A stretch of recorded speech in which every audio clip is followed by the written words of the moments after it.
Om Namo Bhagavate Vasudevaya. Om Namo Bhagavate Vasudevaya. Om, I bow to the Lord Vasudeva. Joy to you, friends. In stanza 48 of the second chapter, O Dhananjaya Arjuna, immerse yourself in the thought of yoga, union with God, inwardly non-attached and even-minded in both success and failure. Perfect evenness of mind and feeling is itself the definition of yoga. The need to become completely non-attached and non-touched by anything is very important, not to have likes and dislikes. People in this world get taken away, swept away by the storm of desire, and many times they drown.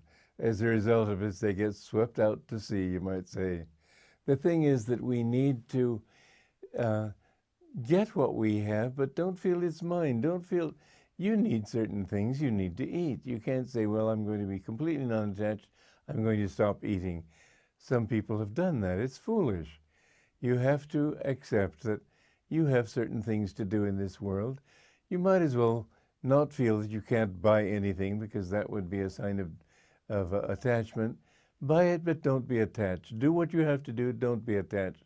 In these ways, gradually, you sort of begin to shake off the shackles of Maya, but you won't get it by extremes.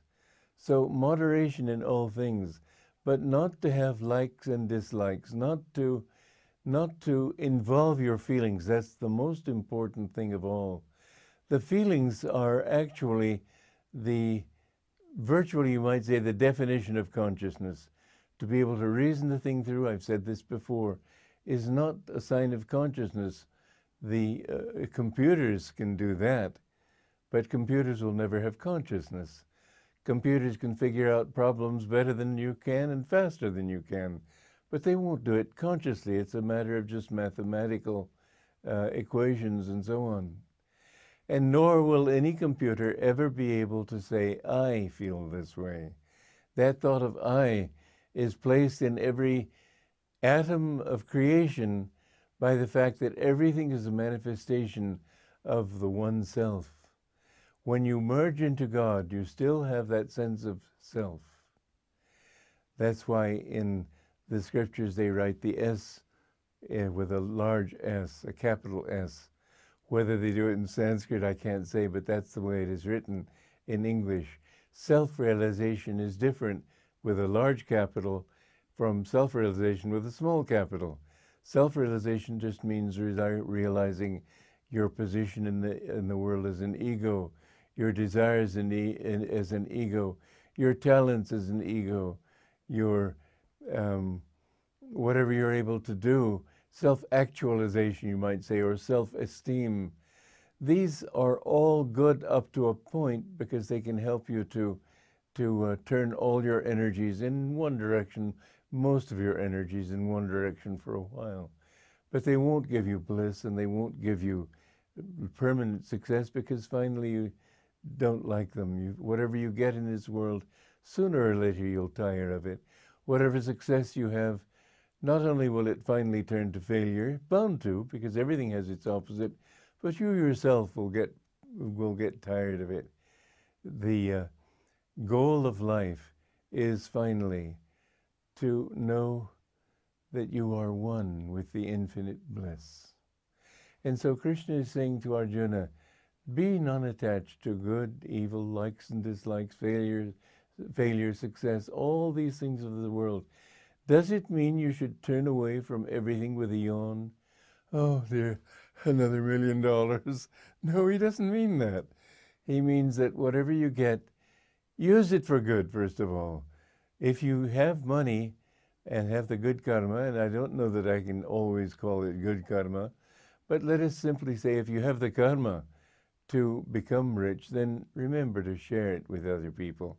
Share whatever blessings you get with other people. I remember outside Howrah Station out near Calcutta. I was coming out of the train station and I saw a group of gypsy beggars. They were all standing there with their hands out, asking for bakshish, for alms. But there was one girl in the group, 12, 13 years old, something like that, and she looked as if she was thinking, what am I doing here?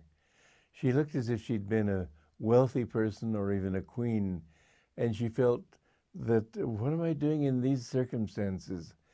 And probably she had been selfish before, thought only of her own gain, and not been considerate of others, and therefore she'd become a beggar. I think that begging of others is bad karma. I don't think anybody should ever beg except as an absolute necessity, because, well, there's a one time in Calcutta they were trying to get rid of the beggars and giving them a little bit of money so they could live without having to beg. And they laughed. They said, we can make much more begging. Well, what can you do with that? That consciousness that takes from others and gives nothing back. I remember a beggar in Delhi, and we wanted to go somewhere, so we asked this beggar to tell us where that place was. He looked indignant, as if we would dare to ask anything of him. He was there to ask from us. Well, he's getting bad karma. The more you take from other people, the worse karma you're getting.